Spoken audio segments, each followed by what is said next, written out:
Hello বন্ধুরা, তোমরা হয়তো বুঝে গেছো এই ভিডিওতে কী হবে। থাম্বনেল আর টাইটেল দেখবে, তাই আর বলে মাথা ভরার চেষ্টা করছি না। একটাই কথা বলতে চাই, যা হবে জীবনের কঠিন সত্য।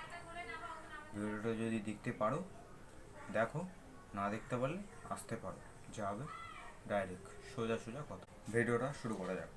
এই ভিডিওতে যেহেতু পার্থক্য হচ্ছে, সেই কারণে আমি টপ 5 হোম ওয়ার্কআউট, জিম ওয়ার্কআউটের টপ 5 প্লাস পয়েন্ট এবং মাইনাস পয়েন্ট তুলে ধরেছি এই ভিডিওতে।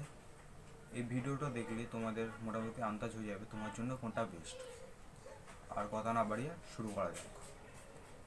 সবার প্রথমে জিম ওয়ার্কআউট নিয়ে কথা হবে। প্লাস পয়েন্ট 5টা, মাইনাস পয়েন্ট 5টা।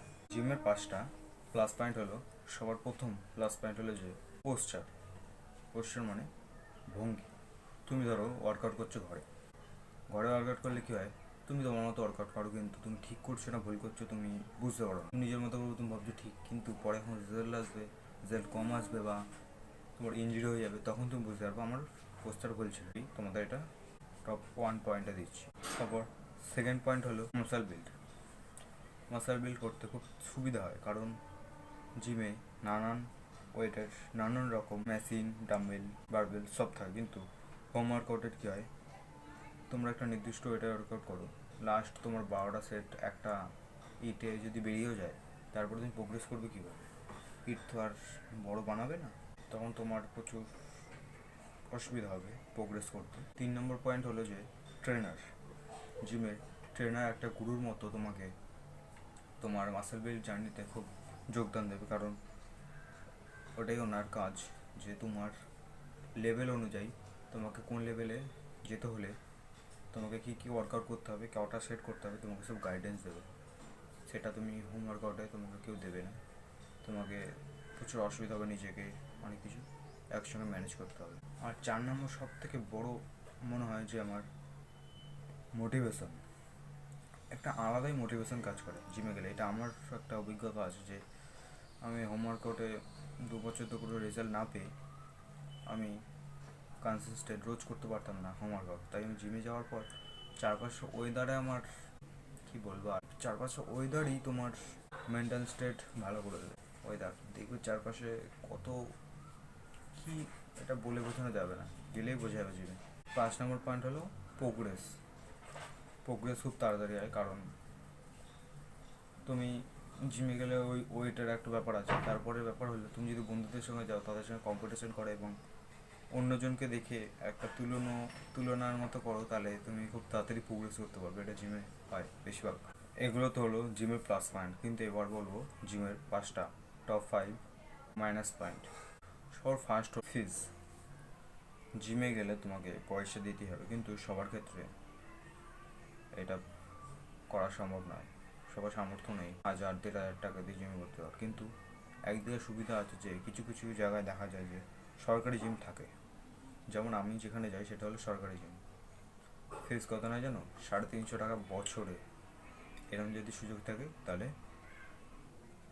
তোমাদের জন্য একটা এটা প্লাস পয়েন্ট হতে পারে। তারপর সেকেন্ড মাইনাস পয়েন্ট হলো যে কারোর কারোর ক্ষেত্রে দেখা যায় যে জিম বাড়ির থেকে প্রচুর দূরে থাকে, বাড়ির কাছে জিম থাকে না, তাদের এটা একটা অসুবিধা হতে পারে। যদি 1 কিলোমিটারের মধ্যে থাকে তাহলে তো যাওয়া সম্ভব, কারণ আমারটা 1 কিলোমিটারের হালকা একটু বেশি, তাও যেতে হবে, কী করা যাবে সেটাকে ম্যানেজ করে। তোমাদের কারোর ক্ষেত্রে আরও বেশি দূরে হয়, জিম বাড়ির কাছে থাকে না, হয় কিছু ক্ষেত্রে। থার্ড পয়েন্ট হলো স্টেরয়েড। কিছু কিছু বড় বড় জিমে, তুমি যদি বড় জিমে যাও তাহলে দেখতে পারবে ওখানে বড় বড় যারা অ্যাথলেটিক্সটার কাজ থাকে, মানে সবে মাত্র অ্যাথলেটিক্সে পা দিয়েছে, তারা ভুল লোকের চক্করে পড়ে স্টেরয়েড নেয়। আর তোমাদেরও এটা সাজেস্ট করবে ওরা, বলে খুব তাড়াতাড়ি হয়ে যায় বডি, কিন্তু হয়ে তো যাবে বডি, কিন্তু পরে কী হবে সেটাকে বলবে। সেই সব বেঁচে থাকলেই ভালো। 4 নম্বর পয়েন্ট হলো ট্রেনার। কিছু কিছু জিমে ট্রেনার থাকে না। সরকারি জিমে বেশিরভাগ এটা হয়, বেসরকারি জিমে তো পয়সা ফিস বেশি থাকে বলে ট্রেনার, ওখানে ভালোই ট্রেনার থাকে, কিন্তু সরকারি জিমে ট্রেনার থাকে না সব সরকারি জিমে। কিন্তু আমার gym, I am grateful for this. আমার জিমে একটা সরকারি জিম পেয়েছি 1 কিলোমিটারের মধ্যে, তার মধ্যে আবার আমার জিমে ট্রেনার আছে, ট্রেনার বলতে উনি মানে ফিজ নেয় না কোনো, মানে ক্লাবেই ফিজটা জমা করতে হয়, কিন্তু ট্রেনার আমাদের গাইড করে, মানে নিজে ওয়ার্কআউট করতেই আছে কিন্তু আমাদের গাইড করে বন্ধুর মতো। এটা একটা আমার প্লাস পয়েন্ট। অনেকের ক্ষেত্রে এটা হয় না, থাকে না ট্রেনার, তখন জিম থাকলেও এটা সেই একই। তোমরা কিন্তু করতে পারো, পাশে যারা বড় বড় যদি দাদা থাকে তাদের কাছে জিজ্ঞেস। আর 5 নম্বর পয়েন্ট হলো ইগো। অনেকে যখন যারা জিমে যায় তাদের সঙ্গে মারামারি, গায়ের জোর হালকা বাড়ে, তারা ভাবে অনেক কিছু করে ফেলেছে জীবনে, তারা নিজেকে বড় ভেবে পারে, কিন্তু সেটা করবে না এবং ওইসব করবে না, মারামারি চক্রে পড়বে না। এই হলো জিমের প্লাস পয়েন্ট আর মাইনাস পয়েন্ট। এবার বলবো যে তোমাদের হোমওয়ার্কআউটের প্লাস পয়েন্ট 5টা এবং মাইনাস পয়েন্ট 5টা।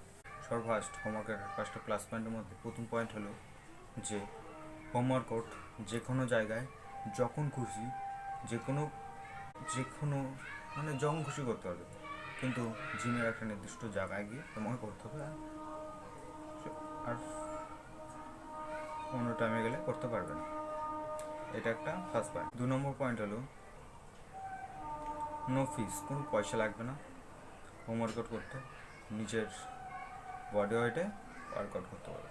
3 নম্বর প্লাস পয়েন্ট হলো নো এক্সকিউজ, কোনো অজুহাত দিতে পারবে না হোমওয়ার্কআউটে, কারণ তুমি নিজের বডি ওয়েটে ওয়ার্কআউট করছো এবং নিজের বাড়িতেই করছো, কোনো আমার জিম নেই এই নেই কোনো অজুহাত নেই, তুমি করতে পারবে। 4 নম্বর হলো কোনো স্টেরয়েড সাপ্লিমেন্টের কোনো ঝামেলা নেই,